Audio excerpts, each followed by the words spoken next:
ಆದಿಚುಂಚನಗಿರಿ ಕೃಷಿ ವಿಜ್ಞಾನ ಕಾಲೇಜು ಉದ್ಘಾಟನೆ. ಓದು ಜ್ಞಾನಾಭಿವೃದ್ಧಿಗೆ, ಸಂಬಳಕ್ಕಾಗಿ ಅಲ್ಲ.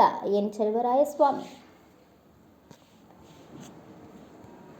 ಓದು ಜ್ಞಾನಾಭಿವೃದ್ಧಿಗೆ ಹಾಗೂ ಸಾಮಾಜಿಕ ಚಿಂತನೆಯನ್ನು ಬೆಳೆಸಿಕೊಳ್ಳಲಿಕ್ಕೆ ಹೊರತು ಉದ್ಯೋಗ ಸಂಬಳಕ್ಕಾಗಿ ಅಲ್ಲ ಎಂಬುದನ್ನು ವಿದ್ಯಾರ್ಥಿಗಳು, ಪೋಷಕರು ಅರಿತುಕೊಳ್ಳಬೇಕು ಎಂದು ಕೃಷಿ ಸಚಿವ ಎನ್ ಚೆಲುವರಾಯಸ್ವಾಮಿ ತಿಳಿಸಿದರು. ತಾಲೂಕಿನ ಮಾಯಸಂದ್ರ ಗ್ರಾಮದಲ್ಲಿ ಆದಿಚುಂಚನಗಿರಿ ಕೃಷಿ ವಿಜ್ಞಾನ ಕಾಲೇಜು ಉದ್ಘಾಟಿಸಿ ಮಾತನಾಡಿದ ಅವರು, 30 ರಿಂದ 40 ವರ್ಷದ ಹಿಂದೆ ಹೆಚ್ಚಿನ ಶಿಕ್ಷಣ ಪಡೆದು ಉದ್ಯೋಗಕ್ಕೆ ಬರುವವರ ಸಂಖ್ಯೆ ಕಡಿಮೆಯಾಯಿತು. ಹಾಗಾಗಿ ಎಲ್ಲರೂ ಕೆಲಸ ದೊರೆಯುತ್ತಿತ್ತು. ಇಂದು ಸರ್ಕಾರ ಹಾಗೂ ಖಾಸಗಿ ಶಿಕ್ಷಣ ಸಂಸ್ಥೆಗಳಿಂದ 100ಕ್ಕೆ 100ರಷ್ಟು ಮಂದಿ ಉತ್ತೀರ್ಣರಾಗಿ ಬರುತ್ತಿದ್ದು, ಅವರೆಲ್ಲರಿಗೂ ಉದ್ಯೋಗ ಹೇಗೆ ನೀಡಲು ಸಾಧ್ಯ ಎಂಬುದನ್ನು ಚಿಂತಿಸಬೇಕಿದೆ. ಈ ಹಿನ್ನೆಲೆಯಲ್ಲಿ ವಿದ್ಯಾರ್ಥಿಗಳು ಕೃಷಿ ಕ್ಷೇತ್ರದ ಬಗ್ಗೆ ಒಲವನ್ನು ಹೊಂದಿ ಕೃಷಿ ಅಧ್ಯಯನವನ್ನು ಮಾಡಿ ಬೇರೊಂದು ಉದ್ಯೋಗಕ್ಕಾಗಿ ಸಮಯ ವ್ಯರ್ಥ ಮಾಡದೆ ಕೃಷಿ ಕ್ಷೇತ್ರದಲ್ಲಿ ಸ್ವಾವಲಂಬಿಯಾಗಿ ಬದುಕಬೇಕೆಂಬ ಆಶಯದಿಂದ ಕೃಷಿ ಕಾಲೇಜಿನ ಖಾಸಗಿ ಶಿಕ್ಷಣ ಸಂಸ್ಥೆಗೂ ನೀಡುವ ನಿರ್ಧಾರವನ್ನು ಸರ್ಕಾರ ಮಾಡಿದೆ ಎಂದರು. ರಾಜ್ಯದ ಕೃಷಿ ವಿಶ್ವವಿದ್ಯಾಲಯದ 57 ವರ್ಷಗಳ ಇತಿಹಾಸದಲ್ಲಿ ಇದೇ ಮೊದಲ ಬಾರಿಗೆ ಖಾಸಗಿ ಸಂಸ್ಥೆಗೆ ಕೃಷಿ ಕಾಲೇಜು ಸ್ಥಾಪನೆಗೆ ಅವಕಾಶ ನೀಡಿ ಮುನ್ನಡೆ ಬರೆಯಲಾಗಿದೆ. ರಾಜ್ಯದಲ್ಲಿರುವ 6 ಕೃಷಿ ವಿಶ್ವವಿದ್ಯಾಲಯಗಳಿಗೆ ಕೃಷಿ ಅಧ್ಯಯನ ಪಡೆಯಲು ವಾರ್ಷಿಕ 1 ಲಕ್ಷ ಅರ್ಜಿ ಬರುತ್ತಿದ್ದು, ನಾವು ಕೇವಲ 5,000 ಮಂದಿಗೆ ಮಾತ್ರ ಅವಕಾಶ ಕಲ್ಪಿಸುತ್ತಿದ್ದೇವೆ. ಇದರಿಂದ ಹೆಚ್ಚಿನ ಸಂಖ್ಯೆಯ ವಿದ್ಯಾರ್ಥಿಗಳಿಗೆ ಕೃಷಿ ಅಧ್ಯಯನ ಸಾಧ್ಯವಾಗುತ್ತಿರಲಿಲ್ಲ. ಇದನ್ನು ಮನಗೊಂಡು ಸರ್ಕಾರ ಎಲ್ಲರಿಗೂ ಸಾಮಾಜಿಕ ನ್ಯಾಯ ಒದಗಿಸುವ ಹಾಗೂ ಕೃಷಿ ಶಿಕ್ಷಣ ನೀಡುವ ನಿಟ್ಟಿನಲ್ಲಿ ಖಾಸಗಿ ಶಿಕ್ಷಣ ಸಂಸ್ಥೆಗಳಿಗೆ ಕೃಷಿ ಕಾಲೇಜು ಆರಂಭಿಸಲು ಅನುಮತಿ ನೀಡಲು ಚಿಂತನೆ ನಡೆಯಿತು ಎಂದರು. ದಿನ ಸಾನ್ನಿಧ್ಯ ವಹಿಸಿದ್ದ ಶ್ರೀ ಆದಿಚುಂಚನಗಿರಿ ಮಹಾಸಂಸ್ಥಾನದ ಮಠದ ಪೀಠಾಧ್ಯಕ್ಷ ಡಾಕ್ಟರ್ ನಿರ್ಮಲಾನಂದನಾಥ ಮಹಾಸ್ವಾಮೀಜಿ ಮಾತನಾಡಿ, ರೈತರಿಗೆ ತಾವು ಬೆಳೆದ ಬೆಳೆಗಳಿಗೆ ಬೆಲೆ ನಿಗದಿಪಡಿಸುವ ಅಧಿಕಾರ ಬಂದಾಗ ಮಾತ್ರ ಅದಕ್ಕೆ ನಿಜವಾದ ಬೆಲೆ ಬರುತ್ತದೆ ಹಾಗೂ ಕೃಷಿಯಲ್ಲಿ ವಿಜ್ಞಾನ ತಂತ್ರಜ್ಞಾನ ಅಳವಡಿಕೆ ಮಾಡಿಕೊಂಡಾಗ ಕೃಷಿ ಲಾಭದಾಯಕ ಉದ್ದಿಮೆಯಾಗಿ ರೈತರು ಆರ್ಥಿಕವಾಗಿ ಸದೃಢರಾಗಲು ಸಾಧ್ಯ ಎಂದರು. ಯಾಕಾಗಿ ಕೃಷಿ ವಿಜ್ಞಾನ, ಕೃಷಿ ತಂತ್ರಜ್ಞಾನ, ಕೃಷಿ ವಿಜ್ಞಾನ ಆಗದೆ, ಕೃಷಿ ತಂತ್ರಜ್ಞಾನ ಆಗದೆ, ಕೃಷಿ ಕೇವಲ ಕೃಷಿಯಾಗಿ ಉಳಿದಿದ್ದಾರೆ ಏನಾಗುತ್ತೆ ನಿದರ್ಶನ. ಸುಮಾರು 60% ವರ್ಕ್ಫೋರ್ಸ್, 68% ಪಾಪ್ಯುಲೇಷನ್ ಇರ್ತಕ್ಕಂಥ ನಮ್ಮ ದೇಶದ ಒಟ್ಟು ಆದಾಯಕ್ಕೆ, ಉತ್ಪನ್ನಕ್ಕೆ, ವಿಜ್ಞಾನಕ್ಕೆ ಕಾಂಟ್ರಿಬ್ಯೂಷನ್ ಎಷ್ಟಿರುತ್ತಾ ಜಾಸ್ತಿ ಮಾತನಾಡಲಿಕ್ಕೆ ಅವಕಾಶ ಇರುತ್ತೆ. ಬೇಗ ಮುಗಿಸ್ಬಿಟ್ಟು ನಮ್ಮಿಬ್ಬರು ಇವತ್ತು ಸಂಜೆ 5 ಗಂಟೆಗಳ ಆ ಕಾರ್ಯಕ್ರಮ ಮುಗಿಸ್ಬೋದು. ಓಕೆ, ಅದಕ್ಕೆ ಎಷ್ಟು ಬರ್ತಾರೆ ಇವಾಗ? ಎಷ್ಟು ಬರ್ತಾರೆ? 18%. Correct. Only 80% is the contribution for the GDP of our country. ಹಾಗೆ ಅಷ್ಟು ಜನ ಕೆಲಸ ಮಾಡಿ ಇಷ್ಟೇ ಆಗ್ತಾ ಇದೆ ಅಂದರೆ ರೈತರು ತಪ್ಪ ಅಂತ ರೈತರು ತಪ್ಪ ಸುಮ್ಮನೆ ಮಾಡಿ. ನಮ್ಮ ದೇಶದಲ್ಲಿ ಸರಾಸರಿ 1 ಹೆಕ್ಟೇರ್ ಅಕ್ಕಿಯನ್ನು ಬೆಳೀತಕ್ಕಂಥದ್ದು ಎತ್ತಿರ್ಬೋದು ಸುಮಾರು ಒಂದು ಇದರ ಪ್ರಕಾರ 2,750 kg ಪರ್ ಹೆಕ್ಟೇರ್ ಕೇಳಿದೆ. ಎಲ್ಲಿ? ನಮ್ಮ ದೇಶದಲ್ಲಿ ಒಬ್ಬರು ಮ್ಯಾನೇಜ್ಮೆಂಟ್ ಕೂಡ ಇಲ್ಲ, ಸರ್ಕಾರ ಇಲ್ಲ, ದುಡ್ಡು ಕೂಡ ಸೇರೋದಿಲ್ಲ. NRI ಕೂಡ ಅಂತ ಕೆಲವು ಪರ್ಸೆಂಟೇಜ್ ಮಾಡೋಕ್ಕಾಗಲ್ಲ.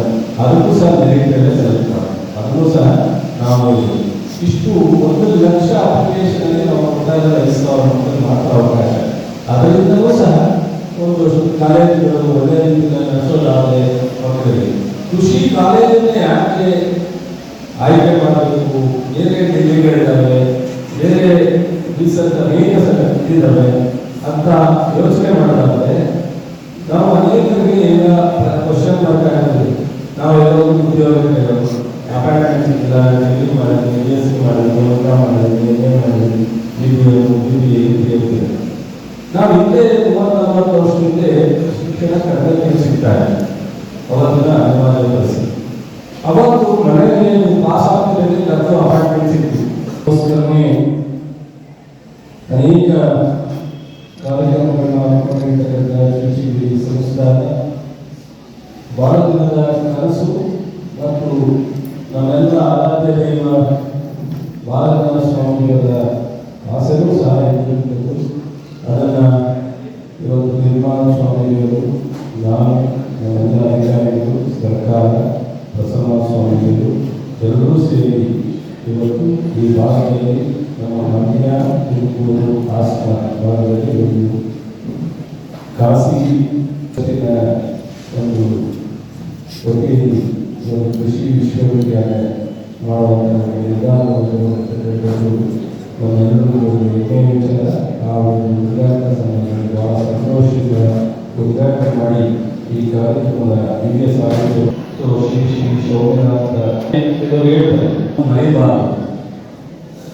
ಕೆಲವು ಮುಖಂಡರನ್ನ ಇತಿಹಾಸವನ್ನ ಇಲ್ಲೇ ಇರ್ತಕ್ಕಂಥ ಕ್ರಿಯೇಟ್ ಮಾಡಬೇಕಂಥದ್ದು ಒಂದು ಬಹಳ ಮುಖ್ಯವಾದಂಥ ಒಂದು ಅಂಶ. 57 ವರ್ಷ ಕೃಷಿ ವಿಶ್ವವಿದ್ಯಾಲಯ ಪ್ರಾರಂಭ ಈಗಲೇ ಅದಾದ ನಂತರ ಈ ರಾಜ್ಯದಲ್ಲಿ ಕೃಷಿ ವಿಶ್ವವಿದ್ಯಾಲಯ ಪ್ರಾರಂಭ 1997. ನಮಗೆ 57 ವರ್ಷ. 57 ವರ್ಷ ಒಂದು ರೀತಿ ಖಾಸಗಿ ಕಾಲೇಜನ್ನು ಕೊಟ್ಟರೆ ಎಲ್ಲಿ ಸ್ವಲ್ಪ ಮಟ್ಟಿಗೆ ಡಿವಿಯೇಷನ್ ಆಗುತ್ತೋ.